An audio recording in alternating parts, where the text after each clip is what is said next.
Amma kafin mu shiga ciki sai na soma da labaran duniya. Kwanaki uku bayan girgizar kasa mai karfi ta afkawa Venezuela, mutane sun fara bayyana fushinsu akan yadda gwamnati ke tunkarar lamarin. Shugabar riƙon ƙwaryar ƙasar Delcy Rodriguez ta fuskanci baƙaƙen maganganu a lokacin da ta ziyarci wata unguwa a Caracas. An da tabbatar da mutuwar mutane fiye da 1,400 yayin da ba a san inda wasu da dama suke ba. International rescue teams are working long hours to reach anyone who Wakilin might still... BBC ce kungiyoyin aikin ceto na kasashen waje na aiki na tsawon sa'o'i domin kaiwa ga waɗanda suka makale a baraguzan gine-ginen da suka rubuta. A jihar La Guaira, wadda ta fi fuskantar barna, mutanen da ke neman 'yan uwansu sun ce lokaci na ƙure musu saboda rashin kyakkyawan tsari da kuma gazawar gwamnati. Amurka ta ce ta kaddamar da jerin hare-hare kan Iran bayan wani harin jirgin mara matuki da aka kaiwa wani jirgin dakon mai dauke da tutar Panama a mashigar Hormuz.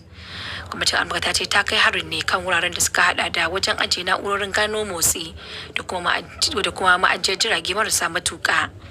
Jim kaɗan bayan kai harin, dakarun juyin juya halin Iran sun ce sun kai hare-hare kan sansanonin Amurka da ke Kuwait da kuma Bahrain.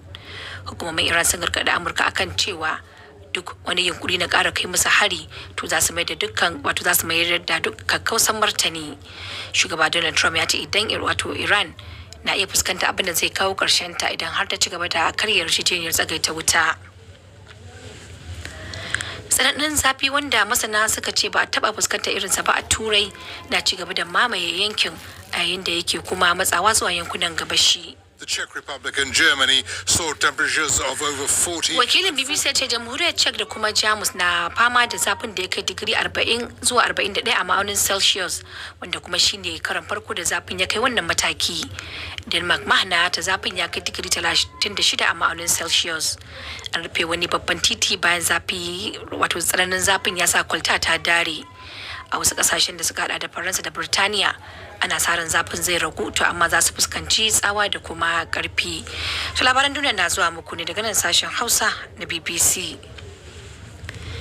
Shugaban kasar Sabiya Alexander Vucic ya sanar da cewa zai yi murabus a cikin makon da ke tafe, tare da kira da a gudanar da zaɓe ba tare da bata lokaci ba, bayan shafa kusan shekaru biyu ana zanga-zangar adawa da gwamnatinsa. Zanga-zangar wadda ɗalibai suka jagoranta ta fara ne bayan rushewar wani rufin tashar jirgin ƙasa a birnin Novi Sad, lamarin da ya sanadiyar rasa rayukan mutum 16. Masu zanga-zangar na zargin cewa lamarin ya faru ne sakamakon cin hanci da rashawa da kuma rashin tsari da a gine-ginen ƙasar. Vucic ya gwanda ya shafa kusan shekaru 12 yana mulki a matsayin Prime Minister ko shugaban ƙasa, bai bayyana takamaiman ranar da zai sauka daga mulkin ba. 'Yan sanda a birnin Karachi na Pakistan sun ce sun dakile wani hari da wasu mayaka suka kai kan shalkwatar rundunar tsaro ta lardin. Wani babban jami'a ce maharan sun tunkari babbar kofar ginin ne da mota dauke da bama-bamai, lamarin da ya janyo musayar wuta mai tsanani. Gababbin watsa labarai na kasar sun rawaito cewa sojoji 3 da maharan sun mutu, duk kuwa da cewa hukumomi ba su tabbatar da adadin waɗanda suka rasa rayukan nasu ba. Wani dan jarida da ke wurin ya ce harbe-harben sun lafa kuma yanzu komai ya dawo daidai. Wata kungiyar masu tsaron ra'ayin Islama mai suna Jama'atul Ahrar ta ɗauki nauyin kai harin. To ƙarshen labaran duniyar kenan daga yayin da jirage marasa matuka kuma ke taya su aikin neman mutanen. Tuni da al'ummar kasar suka fara nuna damuwarsu tare da kosawarsu kan yadda gwamnati ke tafiyar da aikin ceton waɗanda suka makale a makarkashin marakusan gine-ginen da suka rushe. Khalifa Shehu Dokaji da karin bayani. Iyalai da al'umma na ci gaba da lalube da neman makusantansu da sauran mutane da kuma kayansu da ake zargin baraguzan gine-gine suka danne su a Venezuela. Suna kasa kunne tare da sauraro na jiyo sautin da zai nuna cewar akwai wani da ke da sauran motsi da ya makale a karkashin kankare da kuma karafunan gine-gine. Kawo yanzu dai hukumomi a Venezuela sun tabbatar da mutuwar mutum 1,430, sannan wannan ita ce girgizar kasa mafi muni da kuma karfi da Venezuela ta taba fuskanta a baya-bayan nan. Ɗaruruwan gine-gine ne dai suka rushe, sannan har yanzu akwai ɗaruruwan 'yan Venezuela da ke makale a karkashin buraguzan gine-ginen da suka rushe. Adadin waɗanda suka mutu na ci gaba da karuwa a kowace sa'a, inda Majalisar Ɗinkin Duniya ta ce sama da mutum 50,000 ne dai har yanzu ba a kai ga gano inda suke ba.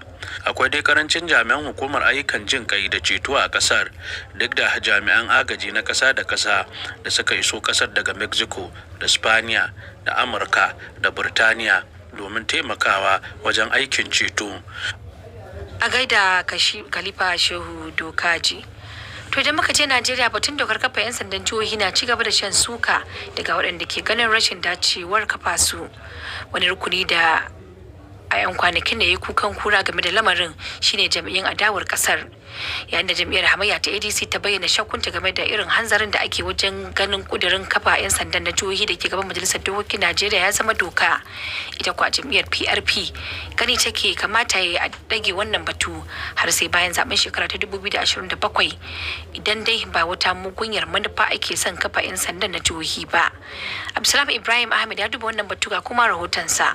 Yayin da ake dakon kwakwafe matakan kafa dokar da za ta yarje wa jihohin Najeriya damar kafa rundunonin 'yan sandan kansu, wannan batu na ci gaba da jawo cece kuce a tsakanin masana harkar tsaro da ɗaiɗaikun jama'a da ƙungiyoyin farar hula har ma da jam'iyyun siyasa, inda galibi suke bayyana fargaba ko ɗari-ɗari ko ma zargin akwai lauje cikin naɗi game da wannan batu, musamman ma dai gani yadda ake ta'azamar ganin ƙudurin da ke gaban majalisar dokokin ƙasar ya zama doka, inda jam'iyyar adawa ta ADC take ganin kafa 'yan sandan jihohi tamfar wata luka-luka ce, wai shukar da faffan wake, domin kuwa babu wani sauyi da hakan zai wanzar, a cewar Faisal Kabir mai magana da yawun jam'iyyar.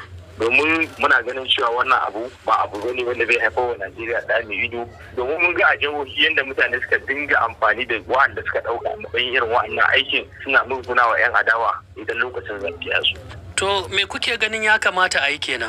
Gwamnati za ta da wannan abin ta zo ta yi abin da yake gaban da wanda bai taimaki tsaron Najeriya bai taimaki 'yan Najeriya su samu kowa ya kwanta ya bacci da idan shi biyu, ta taimaki jami'an tsaronmu da suke da gogewa a wajen